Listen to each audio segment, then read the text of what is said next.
You're listening to The Coaching Divas, a podcast for everyone navigating the twists and turns of corporate life. Follow along as we chat through common workplace situations and extend the coach approach to help you handle them with ease. We offer a cross-sectional view that spans generations, positions, workplaces, and lifestyles. We're your hosts, Claudia Jones, Daniela Velkovic, and Misha Jethba, and we are The Coaching Divas.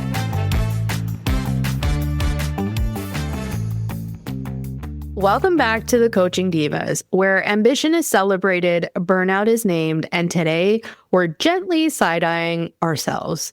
This episode is a bit of a love letter, and also, if we're being honest, a mild intervention, because today we're talking about when independence backfires for the over-responsible woman.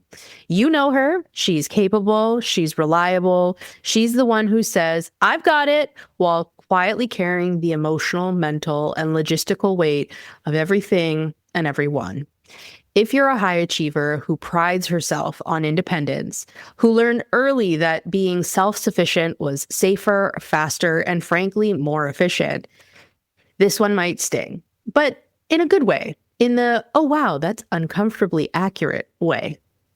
We're unpacking how refusing help can masquerade as strength, how over-responsibility sneaks into our lives and our careers, and how being, quote unquote, the strong one can slowly turn into being the exhausted one. And yes, full transparency, we're very much talking to ourselves here. We've learned how independence can backfire, and we're still working through the kinks of what it actually looks like to let people show up for us. So, if you're tired of doing it all, being it all, and holding it all together, this episode is for you. Consider this your permission slip to put something down. Let's get into it. This is a heavy one. This is a personal one. Very personal. Very much so, yeah. Yeah. Maybe we can start off with, since this resonates with all of us, how does it show up for each of us? Let's get really vulnerable here. I think for me, when I think of like independence backfiring and the sense of being an over-responsible woman, I go directly to my career, and not so much my current career, but I would say my very early career. If I think about my journey from, university and going through school and then, getting a job and all of that, something that always sticks out to me is I would always have family asking me, "Misha, are you seeing anyone? Misha, what's your dating life?" And my answer was always something else. It was, "Oh, I'm focusing on my studies." Once school was over and I was like, I can't use that as an excuse anymore. It was, "Oh, like I'm focusing on my career. I want to build myself up before I, meet somebody," and stuff like that. And it was always basically, let me be independent for myself. Let me figure myself out so I don't have to rely on anybody. And being in a relationship or finding a partner, that's somewhere out in the ether. Like I don't need to see that in my like immediate view. And what that then transpired into when I think of my career was literally like I lived to work. I didn't work to live. And I think it's a double-edged sword, because did I succeed from a career perspective and, climb the ladder really fast and, make loads of money and all those kind of things? Yes.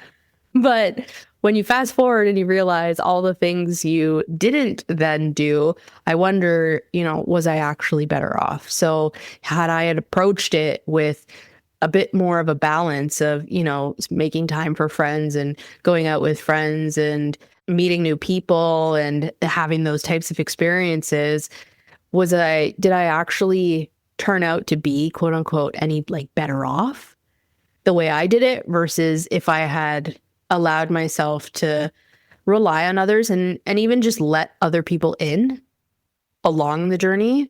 That's where then I think it really backfired when I'd say 2022, when I got to a point of like, what am I doing? How did I end up in this job?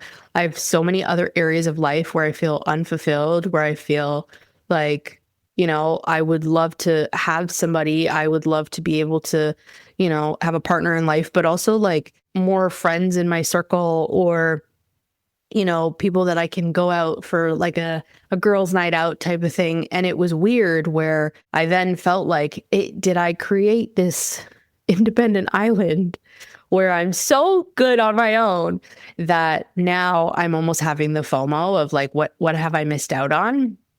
And that's where I think it backfires. And, I realize that I'm going through burnout. I'm realizing that I don't actually feel like I have the support mechanisms. I do everything myself, and it gets so exhausting and heavy that somewhere I need to start opening myself up and finding what is that support system? What are those things what are hobbies? Like even just when you log off of work, Misha, what are you doing?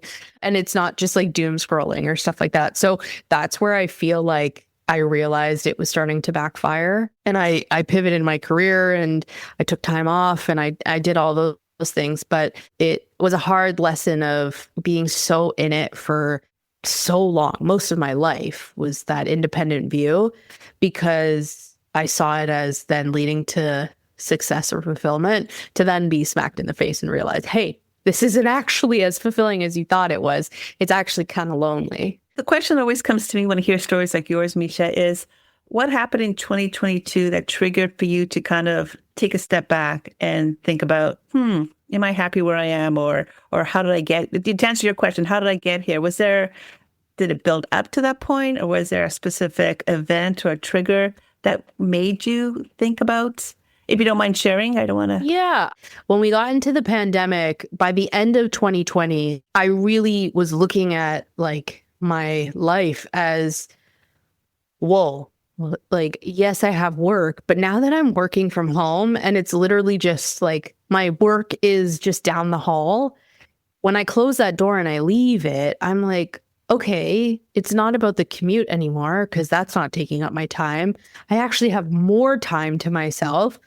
But what am I doing with it? Am I comfortable being by myself with my own thoughts? And that's when I started to really ask myself, are you happy? Are you happy in your life? Not just your job, because your job's not your life. Do I know what I actually enjoy? I almost got to the point, or maybe I did. It's not almost. I did get to the point where I didn't really recognize myself. I was like, who am I? All the things that I am doing, who am I doing those things for? Is it actually for me? Is it for society's view of me? Is it for my parents? Is it for my family? Like, who is it actually for? And I think I started to go through enough of an identity crisis where I then took a step back and realized, like, okay, you know what? I've been this independent overachiever for so long. I realized I had high functioning anxiety at that point, because I was like, oh, I actually am anxious about a lot of things, but you wouldn't know, because I say I've got it. She's got it all together. But it was like a duck, on a pond. I look like I'm smooth sailing underneath. I'm paddling like crazy. But it was the time that I had with myself, and really listening to my thoughts and really looking at like, okay, when I'm being given extra time, not a weekend, like every day you now have more time. What are you doing with it? And realizing like you don't really have interests. You don't really have hobbies. Like, oh God, Misha. That's when I started to realize like it's almost like I underdeveloped myself in so many aspects of my life and overdeveloped in one or two. And it was about finding that balance again and figuring out like, okay, what might it look like to let things go, put something down, and let somebody else pick it up. And that involved, communication, if you're going to ask somebody else to pick it up, or learning how to say no in some cases. And it was more of the like, okay, if I'm not sure who I am today, let's think about who might I want to be, and then how do I get there? Wow. Yeah. Yeah. I feel like this is therapy. Oh, thank you for sharing all that. That's amazing. I think it's so pivotal in perhaps more people's experiences than we notice. Because the pandemic, I always use the expression, it was the greatest gift to me. because it really forced me to reassess and think and consider a lot of things, right? And a lot of unhealthy things that I've been doing. And as you were sharing your story, it's funny to me because before my dad got sick, I was living up the life. I was working hard, playing hard, but I also had a really, I would say that my perspective on things was just enjoying it all. The partner that I was with at the time, you know, I would totally rely on him. I could ask. I asked my friends, I need this, I need that. Like there were no boundaries. When my dad got sick, there was a lot of internalizing that I had to do. And then I had to grow really broad shoulders, and then he passed away. And then I had to help my family pick up the pieces. And I think that's for me where this independence over responsibility became and I use the word survival now, but at the time it was a badge of honor. Because I got this, you know, I'm going to get this done, I'm going to get done. And I just continued going, even though, you know, like I did try to play volleyball and I did try to do a variety of things and I did get into relationships, but I was continually keeping myself on that independence train. And it was hard. I actually remember distinctly, I think I've used this expression before with you guys. I was outside of my body watching what was going on. And I'm fully conscious that I'm on this like autopilot and I can't stop myself. And I'd even like joined things like yoga to try and slow down and it didn't work. And then autopilot became eating. And that's why I put on lots of weight, going through different aspects of my journey. And so I think trauma and sadness and grief pushed me into that over responsibility, over independence, because I didn't want anybody else to see that grief, even though I knew it was there. Like, how could you not see it? I was overperforming to some extent, both professionally and personally, and it was really, really hard. And only with the pandemic did things just start to kind of not fall apart, but unravel, you know, almost like a sweater that's had its threads torn, I think is the right metaphor. And if you just pull on the one thread and then that sweater comes apart. And it came apart very quickly, very, very quickly. And only when I got Rocky, my dog, and other things kind of fell apart in my life personally. And then I had to really start at the coaching program at you guys. Did that reset start? And I think we're talking about like a significant event, but perhaps it's not really a significant event. What I'm going to invite my listeners to be thinking about is my inner person was telling me all the time, this doesn't feel right. But my outer presence didn't want to deal with that. I resonate with that. And I do think that when you have a parent who is going through something health related, or you're dealing with a death and you are that child that steps up, I think there is a bit of that independence that gets challenged and either gets activated or deactivated. I resonate very strongly with you, Daniela. My parents have had cancer, both of them twice each. And I've been through it enough times to know that like I get into the very like independent, I will take care of you, you come first, like I've got this, and everything that I need goes on the back burner. I love what you said in that, like, in the moment you're doing it, you're in the actions, but also there is a little voice that's like, oh, when can I take a breath? Like, when can I have a good cry? When can I take care of myself? But you push that down and you just keep going at the, like, I will be the problem solver. I will be the one who has it together and just supports everybody else. And I don't need that support, when inside that little voice is like, I do need support. But you don't know how to ask for it. You're armored. Right? You are. Have your armor up. You're in that survival strategy, and you're just going to keep pushing through for who knows how long. Yeah, until something shakes you. Yeah, and I think between what you've just said and my own reflections, I'm realizing that for everybody, it's not just a couple of months, or it's not just until, let's say, it's a sick parent, your parent gets better. It can continue on beyond just the event, or the trauma or the grief, and you don't realize you're still in it for years until you get to that point of like, wait, what's happening? There's a catalyst. Yeah. There's some kind of catalyst that throws you off balance. Mm-hmm. And then you're like, holy smokes. Mm-hmm. Wow. Claudia, how about you? Oh my goodness. I mean, I've had a lot of too much trauma in my life, I think, at times. But I think for me, it actually started being, the oldest child of immigrant parents who can't speak English, right? My dad came over in the 50s. My mom came, a few years after he did. But they never learned English. And so being the oldest child and the oldest daughter of two, as soon as I was able to basically read and write, I was already helping my parents doing their banking. But certainly any sort of paperwork that needed to be done, I was there, meeting with bank managers at the age of 10 with my parents to help out with, whatever needed to be done from a financial perspective. I was there. So I took on responsibilities quite young.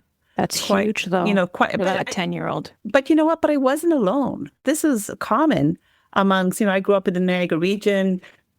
Everybody there's from someplace else, right? So it's very common. So there were advantages to that as well. But it starts early. And oddly enough, just this week, I had a friend of mine come by. I've known this woman, since we were both 4 years old. And so that's close to 60 years now. And she came by, and we both live now in Durham. But she's still in touch with a whole bunch of our high school friends that live in Niagara. And I know one or two. I don't know many people at all. But I found it interesting how, again, this is independent streak in you. I knew I had to leave. Even though my parents were relying on me on a whole bunch of stuff, I knew I couldn't stay there and I had to get out. But I also knew at the same time, I had to keep an eye on them wherever I was, right? So I always had that double duty of, Claudia, the independent woman, Claudia, the eldest daughter of immigrant parents who always need help, right? So you're really split. You're really split because you're trying to grow your career. Because as I always say to people about, why did you leave Niagara? I always say, because I knew there was more out there.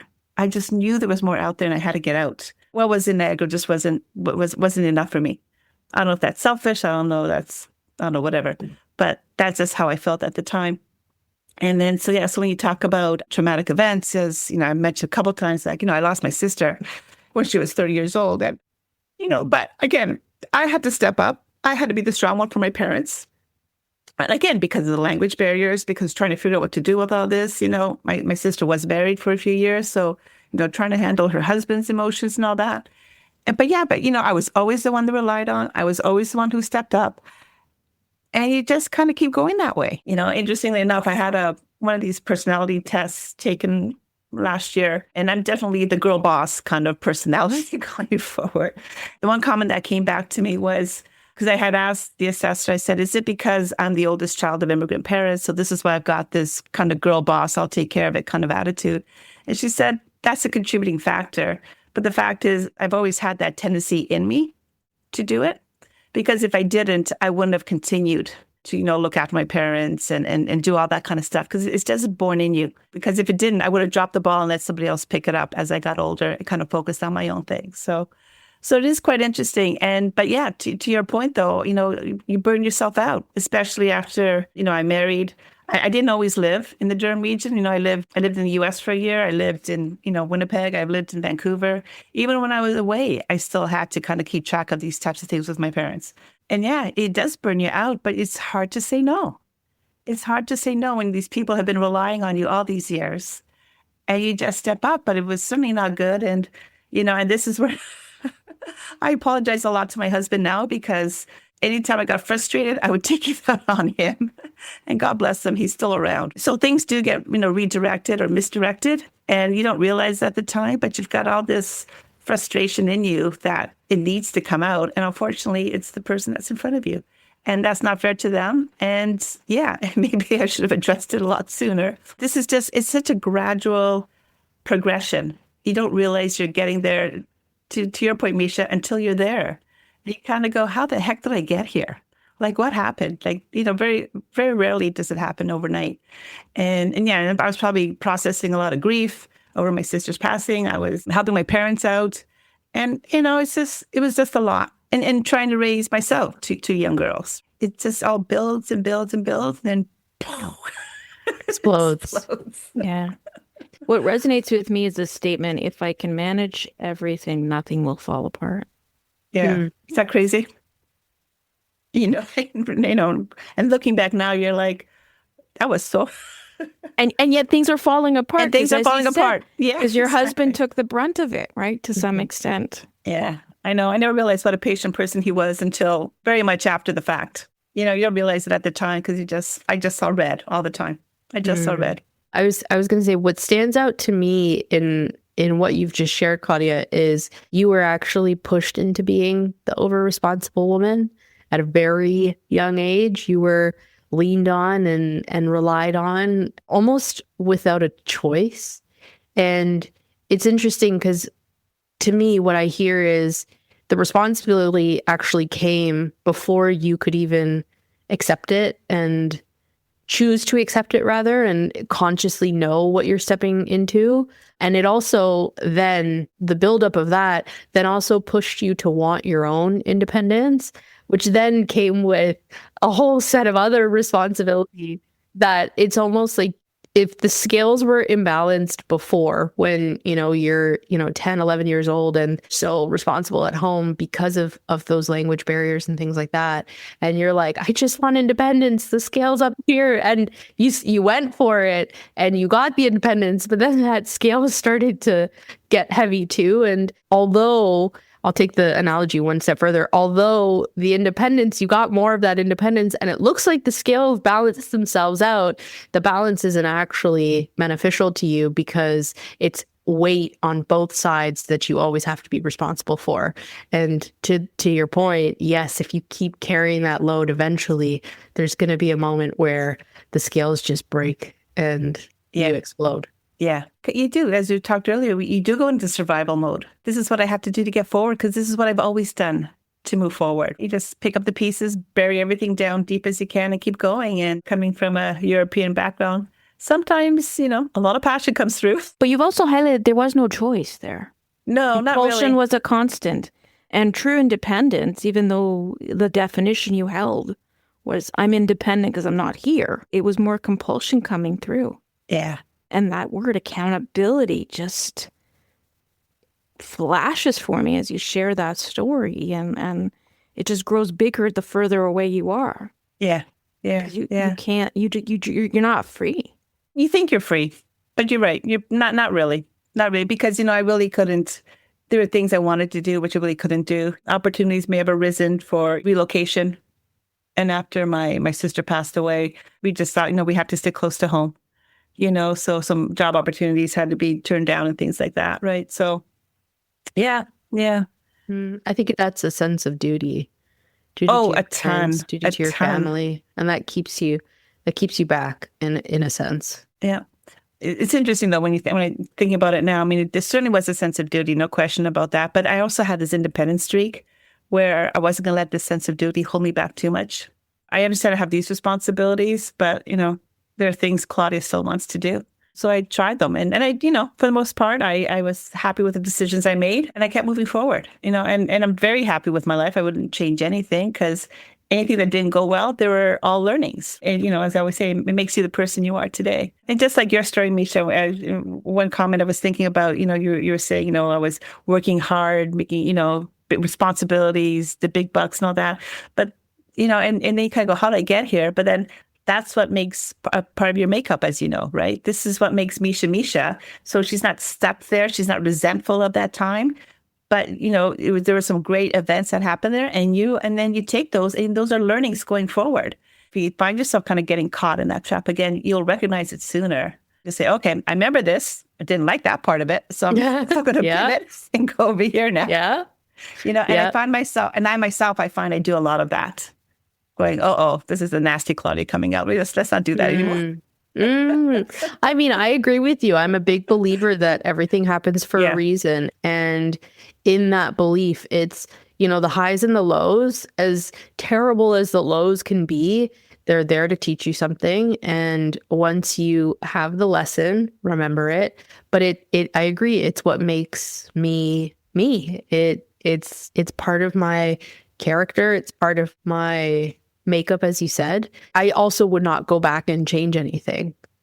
Because I don't think I would have the perspective I have today. We wouldn't be having this conversation today if I could go back and change anything. Here's the thing with all of those experiences, you become wiser. And you can bring that forward. So when you start to, I'll use the expression, fall into bad habits, you can check yourself in the moment and recognize that it's okay to ask for help. It's okay to say no. It's good to give yourself permission to just chill out. Sometimes saying no is a way of asking for help. It might not be as direct as saying, I need help, or hey, can somebody else do this? But if you say no to somebody's ask, they need to go find out another way. They need to go find another person to help them. So in a way, you've asked for help. It's just not as direct. And it's hard to do. It's hard to say no. It's very hard. It's hard to say because I always think too, you think you've got it all together. You think you're fooling everybody that, oh yeah, she's got her act together. She's doing really well. And then you realize no one's fooled. But then, they may say, are you okay? Go, of course I'm okay. What are you talking about? I'm fine. And then I go, okay, I'm just trying to help you out here. Yeah, in coaching, when I've had clients where we've chatted about these type of topics, the question that I've always loved to ask is, what do you fear would happen if you stopped holding everything together? Yeah. I know I had one client that was coaching and she was that way. Oh, no one knows how to do anything in this office. I have to do everything.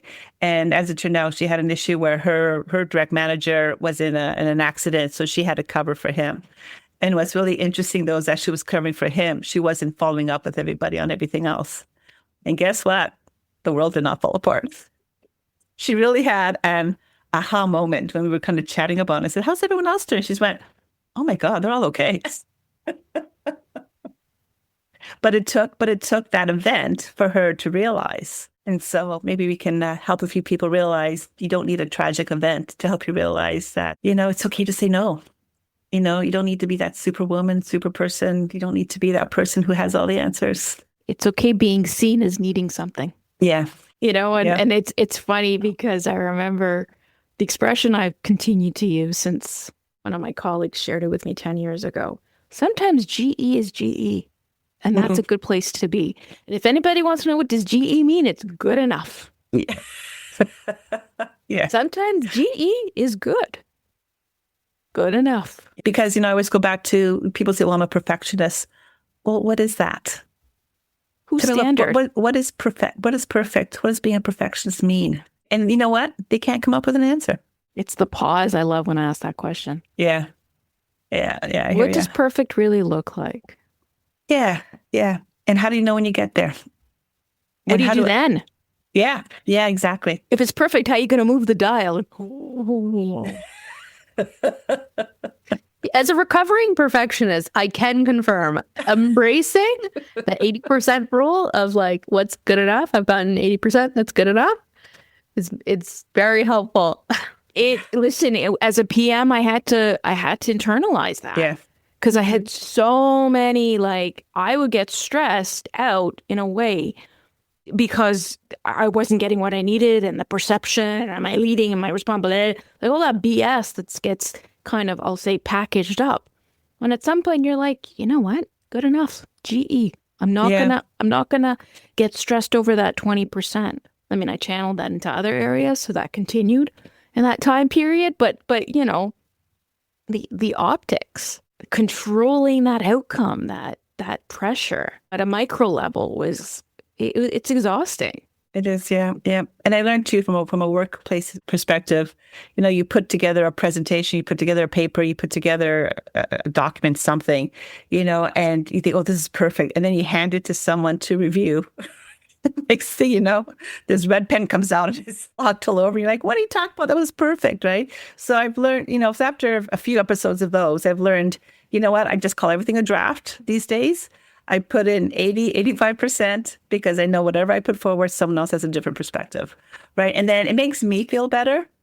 And I don't worry about have to have it perfect. I know this is the first cut. This will get through it. And it's a way of, maybe asking for help or maybe ask for validation, verification, whatever words you want to use. But it's just the mindset, oh, this is perfect. And someone comes back saying, no, it's not. Yeah. And then you're saving yourself from feeling like you're being critiqued. Yes, very much so. Yeah, all the mindset for sure. And at the same time, you're also recognizing, hey, maybe continuous improvement is okay. Someone that's going to add additional commentary, no problem. You didn't like that style? No problem. I don't know that. That's on you. All right, cool. Yeah, and you really have to realize too, there's more than one way to do things. And everyone has their own lens that they put on this. And this is where coaching really helped me a lot. I always think about people putting on different glasses. Some have, beautiful frames, others have. I always think back to my kids. They were always fighting over the little sunglasses that were shaped like stars, Sometimes I want to be sunglasses, a star. Sometimes my sunglasses, the lenses are shaped like stars. That's a beautiful way of saying it. And you just kind of look through the world that way. And it's just, everything's a little bit magical. That's okay. There's a line that I would just want to read out as I was preparing for this, and I really love letting people disappoint you and surviving it. Yeah, I still need to work on that one. Practice. Yeah. There's the one, practicing asking for help before you're desperate. Yeah. Well, you know what? With that one, I always say, how do you know you need help? That's the question I always have. How do I know I need help? Sometimes I think you have to get pushed before you realize that, like, okay, yeah, this is where I've reached my limit. Sometimes you don't know where your limit is, and then therefore you don't know that you need to ask for help. It's a tough one to just blanket say, like, okay, yeah, just ask for help. It's like, I need to figure out first, what is that limit of when I need help? And so, which means you're going to go through some rocky bits before you get to that concrete, okay, these are one of those situations where I need help. I'm not even going to try to say I've got this. And you've got the confidence from that perspective to say, yes, this is something I need help with. I've been practicing. How? Well, so, bought a house and made the conscious choice to say, I'm going to try and do snow removal. The moment where I'm tired of it, I'm going to hire someone. But then there's other things where it's like, I could have done this when I was younger, but I choose not to, like painting. I'm going to hire someone to paint. I'm not going to. I don't like the process. I don't care. I'm not going to be this overachieving person that says, I'm going to paint because I'm going to save myself, I don't know, $300 and 2 full days on a weekend. No, I'm going to pay somebody, whatever. $1,500, paint the room. Thank you. I don't need to see it. Don't need to know it. Oh, lovely. It's done. Yeah. Did you have to wait till we got like 60 centimeters of snow to realize that you don't want to shovel anymore? Yep. So you picked a See, you had to learn what your threshold was. Yeah. Yep. But I'm still not there because I actually upped myself and bought a snowblower. Oh, there you go. There you go. And I love playing with that toy. So, hey. Level 2 unlocked. Level 2 unlocked, not asking for help. The toy helps me. It's lovely. But again, this is the thing, right? And some of our listeners might say, well, you have disposable income. Okay, that's fair.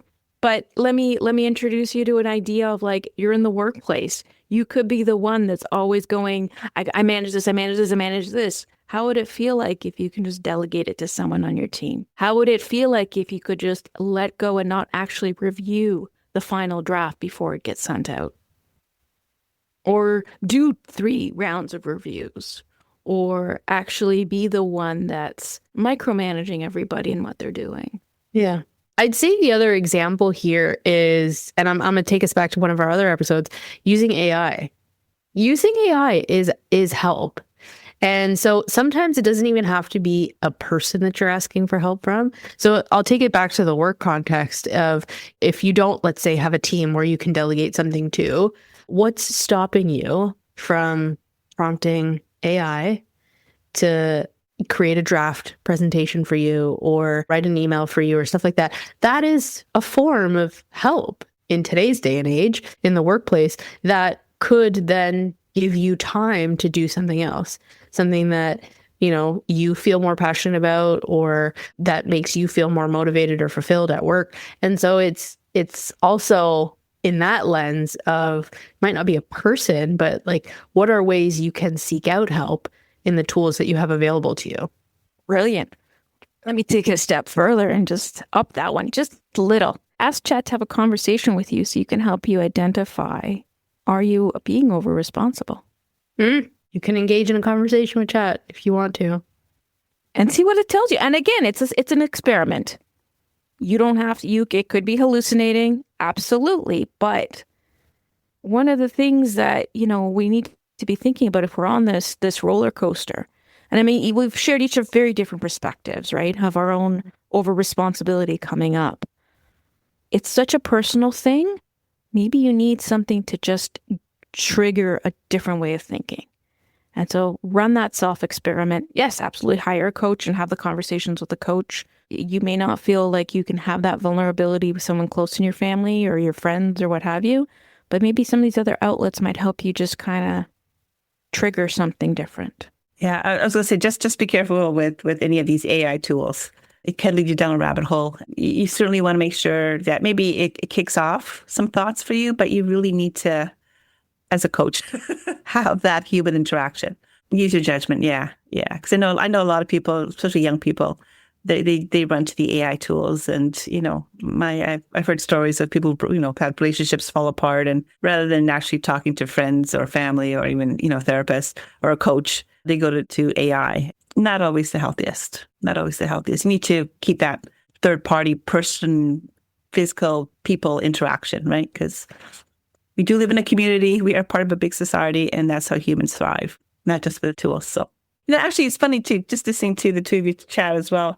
I realized that over my work experience, I don't have an issue saying no in the work environment. I am more than happy to delegate things to the right people and, bring it all together and, make sure people are all talking. It's my personal life. I have a hard time saying no. And I think that goes back to, as I expressed during, my childhood, where I always took on responsibilities at an early age. And I was always the go-to person and all this kind of stuff. And that's where I get into trouble. Learning to take some of those behaviors I've learned from a work environment and actually kind of incorporate them into my personal life would probably be beneficial for me. And as I think as a coach, you kind of do a lot of self-reflection, at least I do. And I kind of go, that was not a good thing.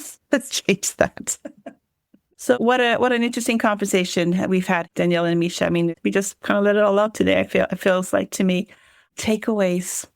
Anything you want to share? Last few words. I agree. Today feels like therapy. It feels like we've gotten more personal.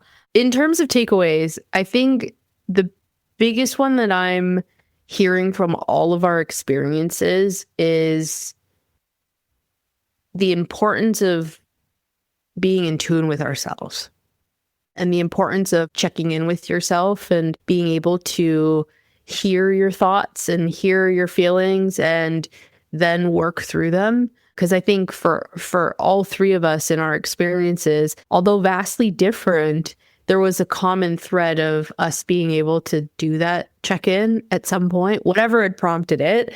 It might not have been a natural, hey, I need to check in myself. It might have been an event and an explosion, but it was the sense of, am I happy with where I'm at? Do I understand who I am? How am I feeling? All those types of things. I think to me, it's the biggest takeaway of if you can remind yourself to do that more often, perhaps you can avoid the explosions or going years down a path where you realize that maybe independence is hurting you at the end of it. So yeah, just finding ways to do that check-in more often, I think is my biggest takeaway. That's really well said. For me, I think I'm going to offer something that I think is important. When you do everything, when you're that over-responsible woman, people stop offering. And again, it has nothing to do with they're ignoring you, they're evil, they don't care about you. The reality is you're part of a system, and the system's adjusted to what you put out. So if you want that system to shift, and you want people to offer support and help, you need to be able to say that you need it. You need to be able to demonstrate that you need it.